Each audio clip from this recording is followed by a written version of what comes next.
Namo Amida Buddha. Thank you so much for dropping by this video. So yesterday I decided to do an experiment. And so I've been looking at Jodo Shinshu, Shin Buddhism on and off.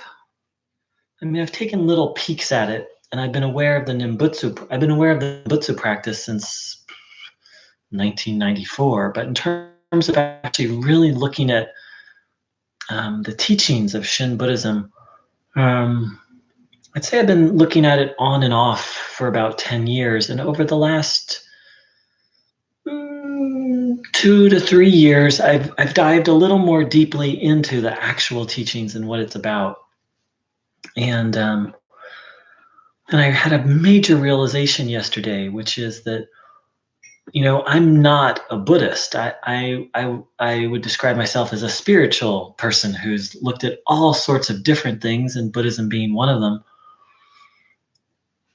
But I realized that what I needed to do to, and this is based on the writings of Paul Roberts, who I consider one of my Shin Buddhist mentors. He wrote a great book, Shin Buddhism 101, was to put all that aside and to take on the Buddhist worldview, because I was trying to look at Amida Buddha and this teaching through my spiritual lens, my eclectic spiritual lens, which included non-duality and what I consider to be the original teachings of Christ and A Course in Miracles and Ramana Maharshi. Like, it was just all kind of mixed together. And then looking at Amida Buddha and looking at these teachings through those eyes, and it didn't really make sense.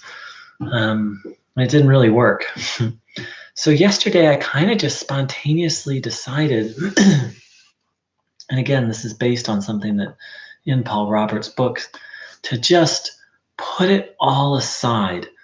And not just to put it all aside and look at Shin Buddhism, but to put it all aside and look at Buddhism, to contemplate samsara and the 6 realms and karma and reincarnation, and nirvana and Buddhahood from a Buddhist perspective.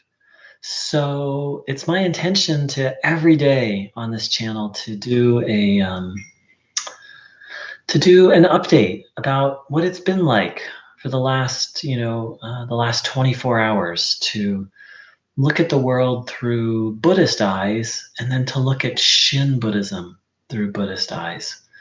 So I'm very excited for this journey. And it feels like it's already reaping some fruit, which I'll share about very soon. Thanks so much for dropping by. Namo Amida Buddha. Much love and much grace.